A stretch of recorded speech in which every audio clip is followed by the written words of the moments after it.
saj në një nivel të ri të kreshtës së dallgës, që me sa duket shtohet dhe vetëm shtohet, pasi pritet që edhe në ditët e ardhshme të bashkohet një pjesë e mirë e diasporës shqiptare, SPAK-u vijon të bëjë lëvizje. Kësaj radhe lëvizjet janë pikërisht në zemër të ekonomisë së narkotrafikut, ajo që është denoncuar prej kohësh, se është ky pushtet i cili furnizohet nëpërmjet parave të krimit, parave të pista, të cilat pastrohen nëpërmjet një licence zyrtare, natyrisht, nëpërmjet kullave.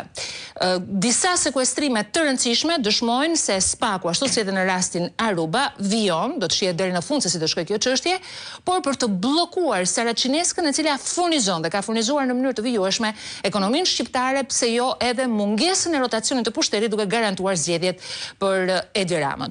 Do të flasim sot për këtë, por edhe për reagimet ndërkombëtare të gjermëtashme. Sot me mua ka mbritur Ilda Zhulali. Ilda, mirë se merdhe. Është kënaqësi dhe Elkier Bushkollaj, kolegu im, mirë se merdhe. Elkier, kam kënaqësinë të kem Erisa Bajazitin. Erisa, mirë se merdhe. Nga Brukseli, besoj.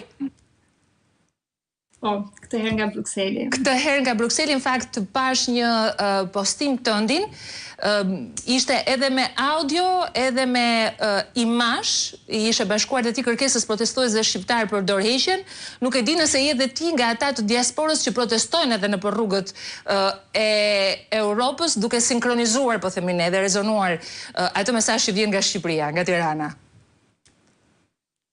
Besoj që çdo qytetar shqiptar ka gjetur mënyrën e tij për të protestuar dhe mesazhi sensibilizues dhe mbështetës përkrahas për çdo qytetar të Shqipërisë dhe jo vetëm të Tiranës, që del në shesh ose nuk del, proteston dhe ngre zërin çdo ditë kundër qeverisë Rama, ishte forma, mendoj, më e mirë për ta bashkangjitur këtë mesazh me shqiptarët kudo që ata ndodhen.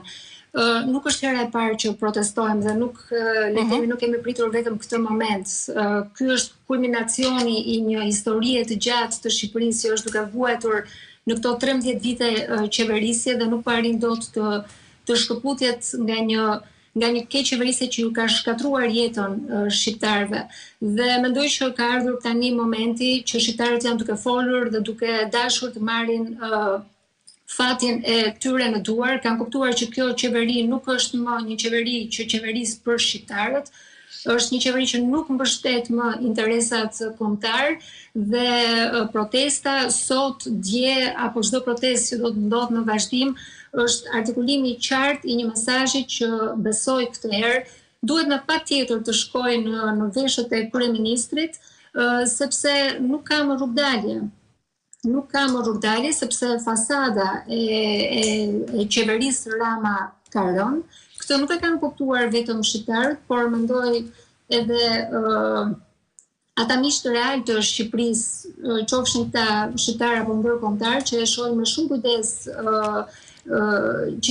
kujdes zhvillimet në Shqipëri dhe ndoshta për ta dhënë një shembull konkret, është